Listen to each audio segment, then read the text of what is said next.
আসসালামু আলাইকুম সবাইকে। সবাই কেমন আছেন? আশা করি বেশ ভালো আছেন। তো আজকে আপনাদের দেখাতে নিয়ে আসলাম চট্টগ্রাম খৈয়াছড়ি বাগানবাড়ি থেকে। তো আসলে এখানে আসার মুহূর্তেই মনে হচ্ছিল যে এরকম জঙ্গলের বা এরকম সৌন্দর্য বড়, বড় গাছের যদি ভিডিও আপনাদের না দেখাই তাহলে আসলে কমতি হয়ে যাবে। তো চেষ্টা করলাম আজকে পুরো বাগানবাড়িটা একটু ঘুরে দেখাবো। তো দেখুন আপনারা কতটা সুন্দর, আর এই গাছগুলো দেখছেন এগুলো কিন্তু খুবই পুরনো এবং খুব অনেক বয়স্ক একটি গাছ।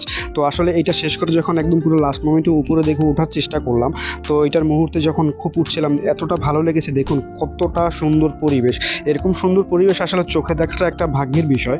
তো এইটা শেষ করে যখন একদম পুরো পাহাড়ের উপরে উঠলাম, পাহাড়ের উপরে উঠে দেখুন পুরো ভিউটা, একসাথে সমুদ্র, একসাথে পাহাড়, এরকম পেটেল স্কুপ দিয়ে বা হচ্ছে দূরবীনের মতন যন্ত্র দিয়ে যখন চারপাশটা দেখবেন এতটা ভালো লাগবে আসলে আমি বললে আপনারা বুঝতে পারবেন না। আপনারা গিয়ে একবার হলো দেখতে পারেন এই খৈয়াছড়ি বাগান বাড়িতে, খুব ভালো লাগবে। তো এটা শেষ করে যখন একটা পরিবেশে আসলাম, যে পরিবেশটা আসলে পুরো গ্রামীণ পরিবেশ। আসলে এই ঘরটা যে দেখেছেন খুবই পুরনো একটি ঘর, আর এই ঘরে উপরে ওঠার কোনো সিঁড়ি নেই। তো আসলে পুরোটা দেখে আজকে আপনাদের দেখাবো। দেখুন পুরোটা একদম পুরো গাছের শিকড়ে ভরা, খুব সুন্দর লেগেছে। কি সুন্দর একটা লাইট হাউসের মতন।